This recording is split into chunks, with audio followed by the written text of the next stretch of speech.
I just love to be here, you know. I just love that there's a group of people who are meeting with an intention for peace within and peace without. That we are not meeting necessarily to know something in particular or to gain some kind of power,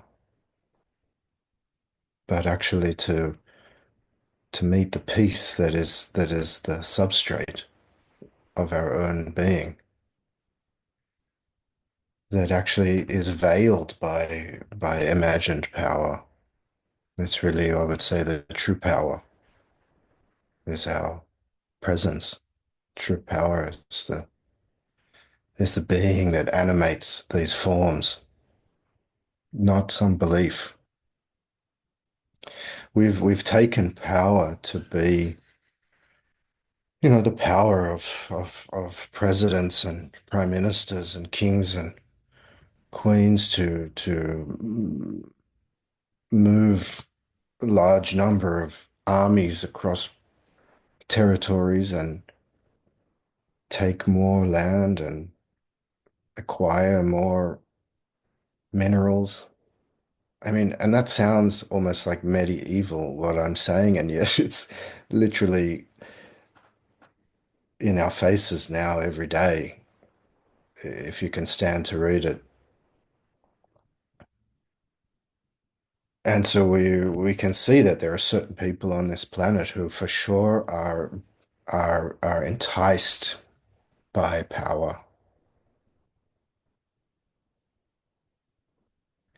and are willing to lie, steal, kill, and more for power, for perceived power.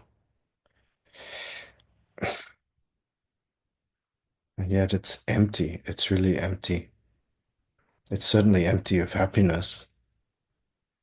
It's empty of connection, which is a natural aspect of our beingness, is a sense of connection. I feel not only connected to you, but I feel connected to the whole universe.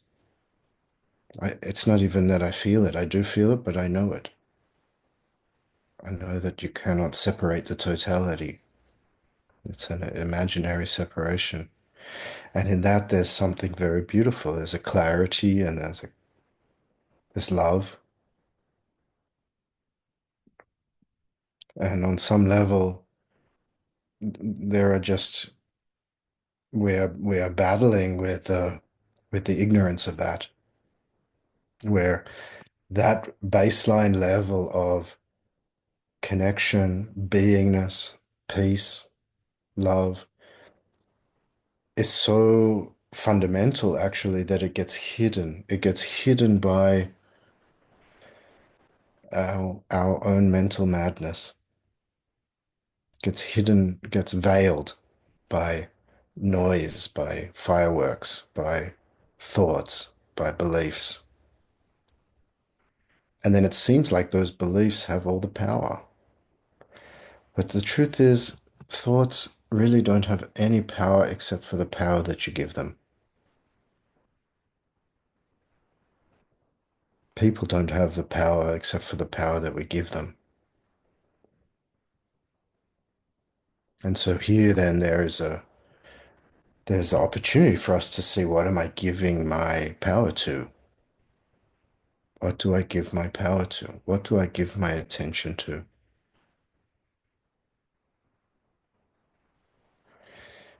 And I would say, many of the people who vote for these demagogues, these sort of authoritarian rulers, are people seeking for protection, seeking for power.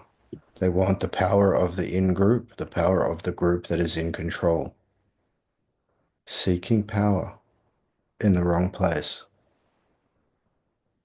seeking power in beliefs, in identity, in people, in objects. in time. And it's a waste of time, it's a waste of energy, a waste of our attention, but and it leads to great suffering, this search for power in what is not powerful, what has no power. It's also trust, I think people are also looking for what can I trust, who can I trust? And I see it all the time now, this kind of allegiance to a particular party, allegiance to a particular person. I see it also in the spiritual community with allegiance to a particular teacher or a particular school or a particular group. It's beautiful to find a teacher, really beautiful, and it's beautiful to be devoted. It's beautiful to be in service, to surrender. And there is the possibility for this mechanism of the human ego to seek power or to seek comfort or to seek protection or to seek an identity through through whatever it is, one person, one group, one belief, one system, whatever it is. And then with that often comes a projection of trust. This person is trustworthy, so I can hand over the responsibility to them and they'll do it for me, or they will never make a mistake. They will protect me. They will give me what I want. Of course, that doesn't happen. If you're lucky, you get disillusioned. If you're lucky, the human element shows up and and breaks the illusion of trust in object consciousness, trust in power, seeking power, seeking consciousness, seeking to get control and to get above whatever it is that you're feeling underneath all of that, which of course is powerlessness, mistrust, fear, hatred.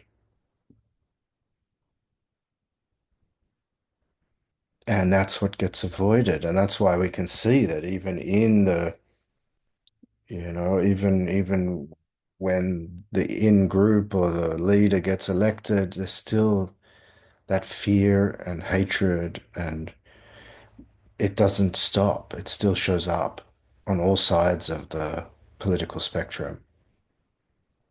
Very few people are willing to face the powerlessness and this deep terror of I don't know who to trust or I don't know what to trust.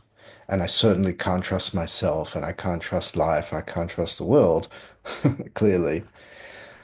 And so then we don't want to feel that because it's so terrifying. It feels almost like death to really allow yourself to meet that.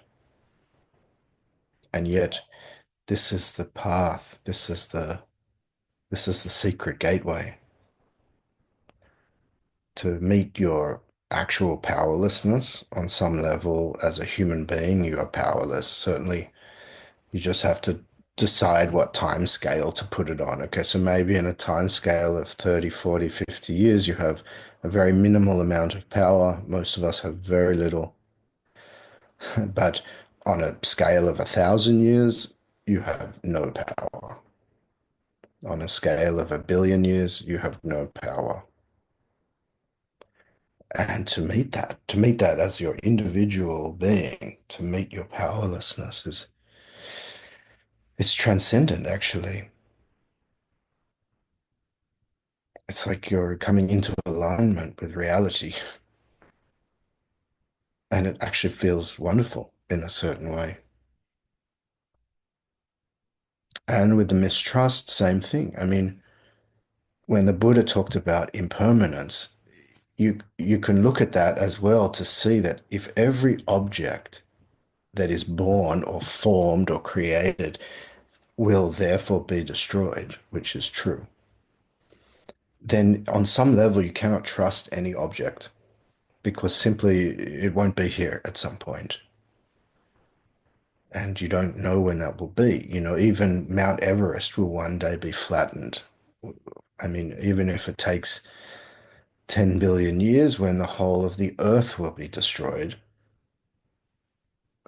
all of form is impermanent and in that untrustworthy. But but let me just quickly say that this is not what you think it means because people tend to then dramatize the fact that this world of form is untrustworthy, but that's simply because you haven't found what is trustworthy. And that's the most important thing to discover. What is it that is ultimately trustworthy, that is always here, that is untouched, unmoving, unaffected, non-political, really the source of all power and the source of love itself. And that is not an object. That is presence. That is consciousness. And ultimately that is you. That is who we are.